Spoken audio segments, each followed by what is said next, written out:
ਸਤਿ ਸ੍ਰੀ ਅਕਾਲ। ਸਾਹਿਤਕ ਸੱਚ ਚੈਨਲ 'ਤੇ ਆਪ ਜੀ ਦਾ ਸਵਾਗਤ। ਮੈਂ ਹਾਂ ਹਰਮੀਤ ਕੌਰ। ਅੱਜ ਦੀ ਕਲਾਸ ਵਿੱਚ ਅਸੀਂ ਗੁਰੂ ਅੰਗਦ ਦੇਵ ਜੀ ਦੀ ਬਾਣੀ ਹਉਮੈ ਦੀਰਘ ਰੋਗ ਹੈ ਦੇ ਕੁਝ ਸ਼ਲੋਕ ਜੋ ਹਨ, ਅਸੀਂ ਭਾਗ 2 ਦੇ ਤਹਿਤ ਉਹਨਾਂ ਦੀ ਪ੍ਰਸੰਗ ਸਹਿਤ ਵਿਆਖਿਆ ਕਰਾਂਗੇ।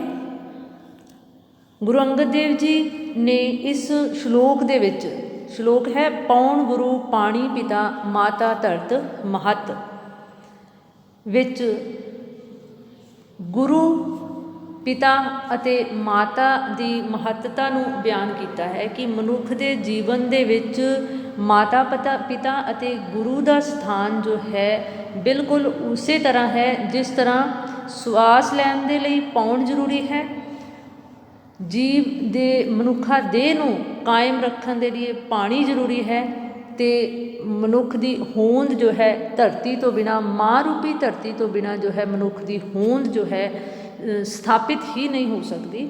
ਇਸ ਲਈ ਇਹਨਾਂ ਤਿੰਨਾਂ ਦੀ, ਯਾਨੀ ਕਿ ਗੁਰੂ ਨੂੰ ਪੌਣ ਦਾ ਦਰਜਾ ਦਿੱਤਾ ਹੈ, ਪਿਤਾ ਨੂੰ ਪਾਣੀ ਦਾ ਅਤੇ ਮਾਤਾ ਨੂੰ ਧਰਤ ਦੇ ਸਮਾਨ ਗੁਰੂ ਦੇਵ ਨੇ ਤੁਲਨਾਉਂਦੇ ਹੋਏ ਮਨੁੱਖ ਨੂੰ ਪ੍ਰੇਰਿਤ ਕੀਤਾ ਹੈ ਕਿ ਹੇ ਮਨੁੱਖ, ਜਿਸ ਤਰ੍ਹਾਂ ਮਾਤਾ ਪਿਤਾ ਅਤੇ ਗੁਰੂ ਦਾ ਤੇਰੇ ਜੀਵਨ ਦੇ ਵਿੱਚ ਹੋਣਾ ਜੋ ਹੈ ਬਹੁਤ ਜ਼ਰੂਰੀ ਹੈ, ਭਾਵ ਇਹਨਾਂ ਤਿੰਨਾਂ ਤੋਂ ਬਿਨਾਂ ਤੇਰਾ ਸੰਸਾਰ ਦੇ ਵਿੱਚ ਜੋ ਹੈ ਆਗਮਨ ਹੀ ਸੰਭਵ ਨਹੀਂ ਹੈ। ਭਾਵ ਮਾਤਾ ਪਿਤਾ ਦੀ ਜੋ ਹੈ ਸੰਯੋਜਨ ਦੇ ਨਾਲ ਜੋ ਹੈ ਮਨੁੱਖ ਦੀ ਹੋਂਦ ਕਾਇਮ ਹੁੰਦੀ ਹੈ, ਔਰ ਗੁਰੂ ਜੋ ਹੈ ਸਾਰੀ ਉਮਰ ਮਨੁੱਖ ਨੂੰ ਗਿਆਨ ਰੂਪੀ ਪ੍ਰਕਾਸ਼ ਜੋ ਹੈ ਉਹਦੇ ਹਿਰਦੇ ਦੇ ਵਿੱਚ ਪ੍ਰਕਾਸ਼ਿਤ ਕਰਕੇ ਚੰਗੇ ਮਾਰਗ 'ਤੇ ਚੱਲਣ ਦੀ ਪ੍ਰੇਰਣਾ ਦਿੰਦਾ ਹੈ।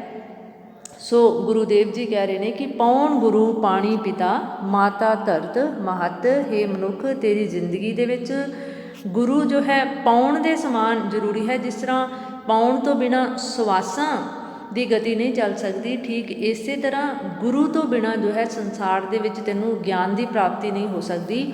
ਪਾਣੀ ਅਤੇ ਧਰਤੀ ਜੋ ਹਨ ਤੇਰੀ ਹੋਂਦ ਦੇ ਲਈ ਬੇਹੱਦ ਜ਼ਰੂਰੀ ਹਨ, ਇਸੇ ਲਈ ਮਾਤਾ ਅਤੇ ਪਿਤਾ ਤੋਂ ਬਿਨਾਂ ਜੋ ਹੈ ਇਸ ਧਰਤੀ ਦੇ ਉੱਪਰ ਤੇਰੀ ਹੋਂਦ ਸਥਾਪਿਤ ਨਹੀਂ ਹੋ ਸਕਦੀ। ਦਿਵਸ ਰਾਤ ਦੋਏ, ਦਿਨ ਅਤੇ ਰਾਤ ਜੋ ਹਨ ਦੋਏ ਭਾਵ ਦੋਵੇਂ, ਦਾਈ ਦਾਇਆ, ਦਾਈ ਅਤੇ ਦਾਇਆ, ਦਾਈ ਜੋ ਹੈ ਬੱਚੇ ਦੇ ਜਨਮ ਸਮੇਂ ਜੋ ਹੈ ਉਸਦੀ ਸਭ ਤੋਂ ਪਹਿਲੀ ਸਹਾਇਕ ਹੁੰਦੀ ਹੈ, ਅਤੇ ਦਾਇਆ ਉਸਦੀ ਖਿਡਾਵੀ, ਭਾਵ ਦਿਨ ਅਤੇ ਰਾਤ ਜੋ ਹਨ ਦਾਈ ਅਤੇ ਦਾਇਆ ਦੇ ਸਮਾਨ ਜੋ ਹਨ ਤੇਰੀ ਜ਼ਿੰਦਗੀ ਦੇ ਵਿੱਚ ਅਹਿਮ ਰੋਲ ਅਦਾ ਕਰਦੇ ਹਨ। ਖੇਲੈ ਸਗਲ ਜਗਤ, ਸਮੁੱਚਾ ਸਗਲ ਭਾਵ ਸਮੁੱਚਾ ਜਗਤ ਜੋ ਹੈ, ਸੰਸਾਰ ਜੋ ਹੈ, ਇਹਨਾਂ ਦਿਨ ਅਤੇ ਰਾਤ ਰੂਪੀ ਜਿਹੜੇ ਦਾਈ ਅਤੇ ਦਾਇਆ ਹਨ ਇਹਨਾਂ ਦੇ ਹੱਥਾਂ ਦੇ ਵਿੱਚ ਖੇਡ ਰਹੇ ਹਨ। ਭਾਵ ਦਿਨੇ ਮਨੁੱਖ ਜੋ ਹੈ ਕਰਮ ਕਰਨ ਦੇ ਵਿੱਚ ਲੀਨ ਰਹਿੰਦਾ ਹੈ, ਅਤੇ ਰਾਤ ਜੋ ਹੈ ਵਿਸ਼ਰਾਮ ਦੀ ਸਥਿਤੀ ਹੈ, ਭਾਵ ਰਾਤ ਨੂੰ ਜੋ ਹੈ ਵਿਸ਼ਰਾਮ ਦੀ ਸਥਿਤੀ ਦੇ ਵਿੱਚ ਊਰਜਾ ਗ੍ਰਹਿਣ ਕਰਦਾ ਹੈ। ਚੰਗਿਆਈਆ ਬੁਰਿਆਈਆ ਵਾਚੈ ਧਰਮ ਹਦੂਰ। ਫਿਰ ਗੁਰੂਦੇਵ ਫਰਮਾ ਰਹੇ ਨੇ ਕਿ ਹੇ ਮਨੁੱਖ, ਤੇਰੇ ਜੀਵਨ ਦੇ ਵਿੱਚ ਕੀਤੇ ਗਏ ਚੰਗੇ ਕਰਮ ਜਾਂ ਬੁਰੇ ਕਰਮ ਜੋ ਹਨ ਉਹਨਾਂ ਦਾ ਲੇਖਾ ਜੋਖਾ ਹੋਣਾ ਹੈ। ਕਿੱਥੇ ਹੋਣਾ ਹੈ?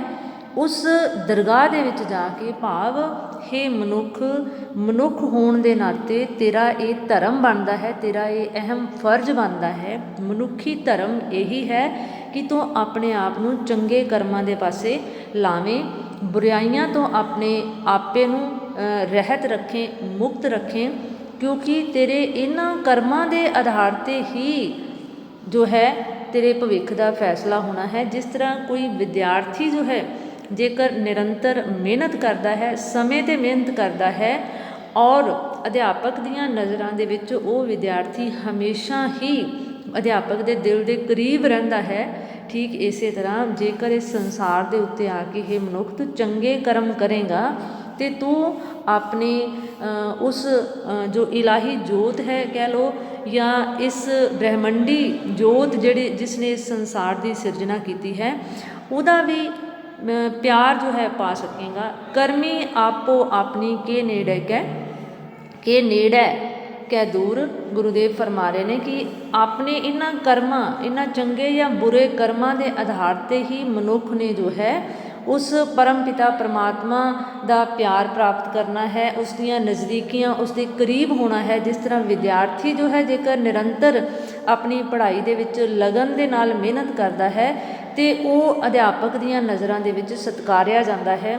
ਜਿਨ੍ਹੀ ਨਾਮ ਧਿਆਇਆ ਗਏ ਮਸਕਤ ਕਾਲ, ਗੁਰੂ ਨਾਨਕ ਸਰੂਪ ਗੁਰੂ ਅੰਗਦ ਦੇਵ ਜੀ ਫਰਮਾ ਰਹੇ ਨੇ ਕਿ ਜਿਨ੍ਹੀ ਨਾਮ ਧਿਆਇਆ, ਭਾਵ ਜਿਨ੍ਹਾਂ ਜੀਵਾਂ ਨੇ, ਜਿਨ੍ਹਾਂ ਮਨੁੱਖਾਂ ਨੇ ਇੱਥੇ ਸੰਸਾਰ 'ਤੇ ਆ ਕੇ ਨਾਮ ਰੂਪੀ ਕਰਮ ਕੀਤੇ ਹਨ, ਆਪਣੇ ਮਨ ਨੂੰ ਸਾਧ ਕੇ ਚੰਗੇ ਕਰਮਾਂ ਵੱਲ ਪਾਸੇ ਲਾਇਆ ਹੈ, ਗਏ ਮਸਕਤ ਕਾਲ, ਉਹਨਾਂ ਦੀ ਮਿਹਨਤ ਜਿਹੜੀ ਹੈ, ਕਰਮ ਰੂਪੀ ਮਿਹਨਤ ਜਿਹੜੀ ਹੈ ਘਾਲਣਾ ਸਫਲ ਹੋ ਜਾਂਦੀ ਹੈ ਇਸ ਸੰਸਾਰ 'ਤੇ ਆ ਕੇ। ਨਾਨਕ ਤੇ ਮੁਖ ਉਜਲੇ ਕੇਤੀ ਛੁੱਟੀ ਨਾਲ, ਗੁਰੂ ਨਾਨਕ ਸਰੂਪ ਗੁਰੂ ਅੰਗਦ ਦੇਵ ਜੀ ਫਰਮਾ ਰਹੇ ਨੇ ਕਿ ਤੇ ਮੁਖ, ਉਹਨਾਂ ਮਨੁੱਖਾਂ ਦੇ ਜਿਹੜੇ ਹਨ ਮੁਖ ਭਾਵ ਉਹ ਰੌਸ਼ਨ ਹੋ ਜਾਂਦੇ ਹਨ ਇਸ ਸੰਸਾਰ 'ਤੇ ਵੀ, ਉਹਨਾਂ ਦੀ ਉਜਲੇ ਮਹਿਮਾ ਹੁੰਦੀ ਹੈ, ਪ੍ਰਕਾਸ਼ਵਾਨ ਹੁੰਦੇ ਹਨ ਉਹਨਾਂ ਦੇ ਹਿਰਦੇ। ਕਿਉਂ ਪ੍ਰਕਾਸ਼ਵਾਨ ਹੁੰਦੇ ਹਨ? ਕਿਉਂਕਿ ਉਹਨਾਂ ਦੇ ਹਿਰਦੇ ਵਿੱਚ ਗੁਰੂ ਤੋਂ ਗਿਆਨ ਹਾਸਿਲ ਕਰਕੇ ਇੱਕ ਜੋ ਹੈ ਰੋਸ਼ਨੀ ਫੈਲ ਗਈ ਹੈ ਕੇਤੀ ਛੁੱਟੀ ਨਾਲ। ਅਤੇ ਅਜਿਹੇ ਜੀਵ ਜਿਹੜੇ ਹਨ ਆਪਣੇ ਚੰਗੇ ਕਰਮਾਂ ਸਦਕਾ, ਆਪਣੇ ਉਜਲੇ ਕਰਮਾਂ ਸਦਕਾ ਜੋ ਹੈ ਆਪਣਾ ਆਪਾ ਵੀ ਸੁਧਾਰ ਲੈਂਦੇ ਹਨ ਅਤੇ ਕੇਤੀ ਛੁੱਟੀ ਨਾਲ, ਕੇਤੀ ਮਨ ਕਿ ਹੋਰ ਵੀ ਆਪਣੇ ਸੰਪਰਕ ਵਿੱਚ ਆਉਣ ਵਾਲੇ ਜੀਵਾਂ ਦਾ ਵੀ ਨਾਲ ਸੁਧਾਰ ਕਰ ਦਿੰਦੇ ਹਨ। ਇਸ ਯਾਨੀ ਕਿ ਉਹਨਾਂ ਦੀ ਸੰਗਤ ਦੇ ਵਿੱਚ ਰਹਿ ਕੇ ਜੋ ਹੈ, ਉਹਨਾਂ ਦੀ ਸੰਗਤ ਦੇ ਵਿੱਚ ਆਉਣ ਵਾਲਾ ਹਰ ਸ਼ਖਸ ਜੋ ਹੈ, ਹਰ ਮਨੁੱਖ ਜੋ ਹੈ, ਉਹ ਵੀ ਚੰਗੇ ਕਰਮਾਂ ਵਾਲੇ ਪਾਸੇ ਲੱਗ ਕੇ ਇਸ ਆਵਾਗਮਨ ਦੇ ਚੱਕਰਾਂ ਤੋਂ ਮੁਕਤ ਹੋ ਜਾਂਦਾ ਹੈ। ਇਸ ਤੋਂ ਬਾਅਦ ਗੁਰੂਦੇਵ ਜੀ ਅਗਲੇ ਸ਼ਲੋਕ ਦੇ ਵਿੱਚ ਫਰਮਾ ਰਹੇ ਹਨ ਕਿ ਨਾਲ ਇਆਣੇ ਦੋਸਤੀ ਕਦੇ ਨਾ ਆਵੈ ਰਾਸ, ਕਿ ਇਹ ਮਨੁੱਖ ਇਸ ਸੰਸਾਰ ਦੇ ਵਿੱਚ ਰਹਿੰਦਿਆਂ ਹੋਇਆਂ ਜੇਕਰ ਅਸੀਂ ਕਿਸੇ ਅਣਜਾਣ ਦੇ ਨਾਲ ਦੋਸਤੀ ਕਰਾਂਗੇ, ਜਿਵੇਂ ਬੱਚੇ ਅਤੇ ਬਜ਼ੁਰਗ ਦੀ ਦੋਸਤੀ ਜਿਹੜੀ ਹੈ ਕਦੇ ਨਿਭ ਨਹੀਂ ਸਕਦੀ, ਕਦੇ ਨਾ ਆਵੈ ਰਾਸ, ਕਦੇ ਵੀ ਉਹ ਰਾਸ ਨਹੀਂ ਆ ਸਕਦੀ, ਨਿਭ ਨਹੀਂ ਸਕਦੀ। ਕਿਉਂ ਨਹੀਂ? ਜਿਹਾ ਜਾਣੈ ਤਿਹੋ ਵਰਤੈ ਵੇਖੋ ਕੋ ਨਿਰਜਾਸ, ਕਿਉਂਕਿ ਨਿਆਣੇ ਨੇ ਆਪਣੀ ਬੁੱਧੀ ਅਨੁਸਾਰ ਜਿੰਨਾ ਕੁ ਉਸ ਨੂੰ ਗਿਆਨ ਹੈ, ਜਿੰਨੀ ਕੁ ਉਸ ਦੀ ਸੋਚ ਹੈ, ਸਮਝ ਹੈ, ਉਸ ਆਧਾਰ 'ਤੇ ਉਸਨੇ ਫੈਸਲਾ ਕਰਨਾ ਹੈ। ਜਿਸ ਚੀਜ਼ ਨੂੰ ਜਿਸ ਢੰਗ ਦੇ ਨਾਲ ਜਿਹਾ ਜਾਣਦਾ ਹੈ ਉਸੇ ਤਰ੍ਹਾਂ ਦਾ ਉਸਦਾ ਵਿਹਾਰ ਹੋਵੇਗਾ। ਜੋ ਸਿਆਣਾ ਹੈ ਉਸ ਦਾ ਵਿਹਾਰ ਜਿਹੜਾ ਹੈ ਉਹ ਥੋੜ੍ਹਾ ਇੱਕ ਤਰ੍ਹਾਂ ਦੇ ਨਾਲ ਸਿਆਣੇਪਣ ਵਾਲਾ ਹੋਵੇਗਾ, ਉਸ ਦੇ ਵਿੱਚ ਚੰਗਿਆਈ ਹੋਵੇਗੀ, ਕਿਉਂਕਿ ਅਨੁਭਵ ਹੈ ਉਸ ਦੇ ਕੋਲ ਜ਼ਿੰਦਗੀ ਦਾ। ਅਨੁਭਵ ਦੇ ਆਧਾਰ 'ਤੇ ਉਹ ਸਹੀ ਫੈਸਲਾ ਲੈ ਸਕਦਾ ਹੈ। ਅਤੇ ਅਣਜਾਣ ਜੋ ਹੈ ਉਹਦੇ ਕੋਲ ਅਜੇ ਜ਼ਿੰਦਗੀ ਦਾ ਕੋਈ ਅਨੁਭਵ ਨਹੀਂ ਹੈ, ਇਸ ਲਈ ਉਹ ਉਮਰ ਵੀ ਨਿਆਣੀ ਹੈ ਅਤੇ ਅਕਲ ਪੱਖੋਂ ਵੀ ਨਿਆਣਾ ਹੀ ਹੋਵੇਗਾ, ਅਤੇ ਉਸ ਦੇ ਫੈਸਲੇ ਵੀ, ਉਸ ਦੇ ਕਾਰ ਵਿਹਾਰ ਵੀ, ਉਸ ਦੇ ਕਰਮ ਵੀ ਜਿਹੜੇ ਨੇ ਉਹ ਉਸੇ ਤਰ੍ਹਾਂ ਦੇ ਹੋਣਗੇ। ਇਸ ਲਈ ਜੇਕਰ ਅਸੀਂ ਕਿਸੇ ਅਣਜਾਣ ਨਾਲ, ਕਿਸੇ ਨਿਆਣੇ ਦੇ ਨਾਲ ਦੋਸਤੀ ਕਰਾਂਗੇ ਤਾਂ ਉਹ ਨਿਭ ਨਹੀਂ ਸਕਦੀ, ਕਿਉਂਕਿ ਦੋਹਾਂ ਦੀ ਸੋਚ ਵਿੱਚ ਵੀ ਅੰਤਰ ਹੈ ਅਤੇ ਉਮਰ ਵਿੱਚ ਵੀ ਅੰਤਰ ਹੈ, ਅਨੁਭਵ ਵਿੱਚ। ਅਤੇ ਗੁਰੂਦੇਵ ਕਹਿ ਰਹੇ ਨੇ ਕਿ ਵੇਖੋ ਕੋ ਨਿਰਜਾਸ, ਇਸ ਦੇ ਬਾਰੇ ਜੋ ਹੈ ਤੁਸੀਂ ਪ੍ਰੈਕਟੀਕਲ ਕਰਕੇ ਵੇਖ ਸਕਦੇ ਹੋ, ਪਰਖ ਕੇ ਵੇਖ ਸਕਦੇ ਹੋ, ਕਿਉਂਕਿ ਜੋ ਵਿਹਾਰੀ ਗੱਲ ਹੈ ਅਤੇ ਸਿਧਾਂਤਿਕ ਗੱਲਾਂ ਜਿਹੜੀਆਂ ਨੇ ਜਿੰਨਾ ਚਿਰ ਤੱਕ ਅਸੀਂ ਉਹਨਾਂ ਨੂੰ ਵਿਹਾਰ ਦੇ ਵਿੱਚ ਲਿਆਵਾਂਗੇ ਨਹੀਂ, ਉਨੀ ਦੇਰ ਤੱਕ ਸਾਨੂੰ ਸੱਚਾਈ ਦਾ ਪਤਾ ਨਹੀਂ ਚੱਲ ਸਕਦਾ।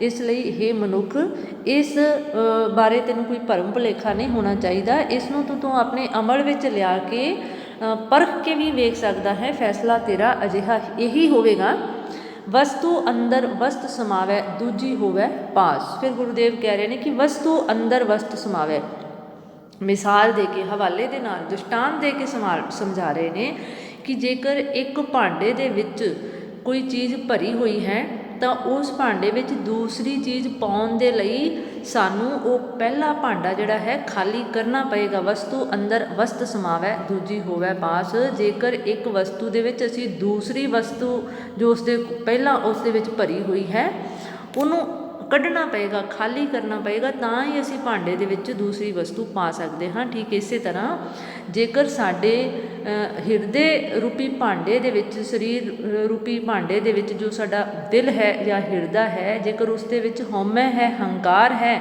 ਤਾਂ ਉਸ ਦੇ ਵਿੱਚ ਗਿਆਨ ਦੀ ਰੋਸ਼ਨੀ ਨਹੀਂ ਹੋ ਸਕਦੀ, ਕਿਉਂਕਿ ਪਹਿਲਾਂ ਸਾਨੂੰ ਆਪਣੇ ਹਿਰਦੇ ਨੂੰ ਹੰਕਾਰ ਤੋਂ, ਵਿਸ਼ੇ ਵਿਕਾਰਾਂ ਤੋਂ ਮੁਕਤ ਕਰਨਾ ਪਵੇਗਾ, ਤਾਂ ਹੀ ਅਸੀਂ ਉਸ ਦੇ ਵਿੱਚ ਚੰਗੇ ਭਾਵ ਜੋ ਹਨ, ਚੰਗੇ ਕਰਮ, ਬੁੱਧੀ ਜਾਂ ਸਮਝ ਪੈਦਾ ਹੋ ਸਕਦੀ ਹੈ। ਕਿਉਂਕਿ ਹੰਕਾਰ ਜੋ ਹੈ ਮਨੁੱਖ ਦੀ ਸੋਚਣ ਸਮਝਣ ਦੀ ਸ਼ਕਤੀ ਨੂੰ ਖਤਮ ਕਰ ਦਿੰਦਾ ਹੈ। ਇਸ ਲਈ ਗੁਰੂਦੇਵ ਕਹਿ ਰਹੇ ਨੇ ਕਿ ਵਸਤੂ ਅੰਦਰ ਵਸਤ ਸਮਾਵੈ ਦੂਜੀ ਹੋਵੈ ਪਾਸ। ਜੇਕਰ ਇੱਕ ਚੀਜ਼ ਦੇ ਵਿੱਚ ਪਹਿਲਾਂ ਕੋਈ ਚੀਜ਼ ਪਈ ਹੈ ਤੇ ਦੂਜੀ ਪਾਉਣ ਦੇ ਲਈ ਉਸਨੂੰ ਪਹਿਲੀ ਚੀਜ਼ ਨੂੰ ਕੱਢਣਾ ਪਵੇਗਾ। ਠੀਕ ਇਸੇ ਤਰ੍ਹਾਂ ਜੇਕਰ ਮਨ ਰੂਪੀ ਭਾਂਡੇ ਦੇ ਵਿੱਚ ਹੰਕਾਰ ਰੂਪੀ ਵਸਤੂ ਮੌਜੂਦ ਹੈ ਤਾਂ ਉਸ ਦੇ ਵਿੱਚ ਗਿਆਨ ਰੂਪੀ ਜੋ ਵਸਤੂ ਹੈ ਉਸਨੂੰ ਪਾਉਣ ਦੇ ਲਈ ਹੰਕਾਰ ਨੂੰ ਪਹਿਲਾਂ ਕੱਢਣਾ ਪਵੇਗਾ, ਹਿਰਦੇ ਨੂੰ ਹੰਕਾਰ ਤੋਂ ਖਾਲੀ ਕਰਨਾ ਪਵੇਗਾ, ਮੁਕਤ ਕਰਨਾ ਪਵੇਗਾ, ਸ਼ੁੱਧ ਕਰਨਾ ਪਵੇਗਾ। ਸਾਹਿਬ ਸੇਤੀ ਹੁਕਮ ਨਾ ਚੱਲੈ ਕਹੀ ਬਣੈ ਅਰਦਾਸ। ਗੁਰੂਦੇਵ ਕਹਿ ਰਹੇ ਨੇ ਕਿ ਸਾਹਿਬ ਜੋ ਹੈ ਉਸ ਇਲਾਹੀ ਜੋਤ ਕਹਿ ਲੈ ਸਕਦੇ ਹੋ, ਉਹ ਇਲਾਹੀ ਸ਼ਕਤੀ ਕਹਿ ਸਕਦੇ ਹੋ, ਜਾਂ ਦੁਨਿਆਵੀ ਪੱਧਰ 'ਤੇ ਵੀ ਜੇਕਰ ਅਸੀਂ ਸੋਚਣਾ ਹੋਵੇ ਕਿ ਜੇਕਰ ਅਸੀਂ ਆਪਣੇ ਤੋਂ ਵੱਡੇ ਨੂੰ ਹੁਕਮ ਕਰਾਂਗੇ ਤਾਂ ਉਹ ਹੁਕਮ ਜਿਹੜਾ ਹੈ ਉਹ ਕਦੇ ਵੀ ਪ੍ਰਵਾਨ ਨਹੀਂ ਹੁੰਦਾ। ਇਸ ਦੇ ਨਾਲ ਜੋ ਹੈ ਸਾਡਾ ਆਪੇ ਜੋ ਹੈ ਇੱਕ ਤਰ੍ਹਾਂ ਦੇ ਨਾਲ ਸਾਡੀ ਆਪਣੇ ਆਪੇ ਦੇ ਉੱਪਰ ਵੀ ਇੱਕ ਪ੍ਰਸ਼ਨ ਚਿੰਨ੍ਹ ਲੱਗ ਜਾਂਦਾ ਹੈ। ਕਿਉਂਕਿ ਜੇਕਰ ਅਸੀਂ ਕਿਸੇ ਸਿਆਣੇ ਤੋਂ, ਕਿਸੇ ਵੱਡੇ ਤੋਂ, ਕਿਸੇ ਕਾਬਿਲ ਤੋਂ, ਉਸ ਕਾਦਰ ਤੋਂ, ਉਸ ਪਰਮਾਤਮਾ ਤੋਂ ਕੁਝ ਪ੍ਰਾਪਤੀ ਕਰਨੀ ਹੈ ਤੇ ਉਸ ਦੇ ਅੱਗੇ ਨਿਮਾਣੇ ਬਣ ਕੇ ਅਰਦਾਸ ਕਰਨ ਦੇ ਨਾਲ ਹੀ ਸਾਨੂੰ ਉਸ ਚੀਜ਼ ਦੀ ਪ੍ਰਾਪਤੀ ਹੋ ਸਕਦੀ ਹੈ। ਕਿਉਂਕਿ ਹੁਕਮ ਦੇ ਵਿੱਚ ਹੰਕਾਰ ਹੁੰਦਾ ਹੈ ਤੇ ਅਰਦਾਸ ਜਿਹੜੀ ਹੈ ਇਹ ਨਿਮਾਣੇਪਣ ਵੱਲ ਲੈ ਜਾਂਦੀ ਹੈ, ਮਨੁੱਖ ਦੇ ਨੂੰ ਜੋ ਹੈ ਇੱਕ ਤਰ੍ਹਾਂ ਦੇ ਨਾਲ ਚੰਗਿਆਈ ਦੇ ਲਈ ਪ੍ਰੇਰਦੀ ਹੈ। ਕੂੜ ਕਮਾਣੈ ਕੂੜੋ ਹੋਵੈ ਨਾਨਕ ਸਿਫਤ ਵਿਗਾਸ।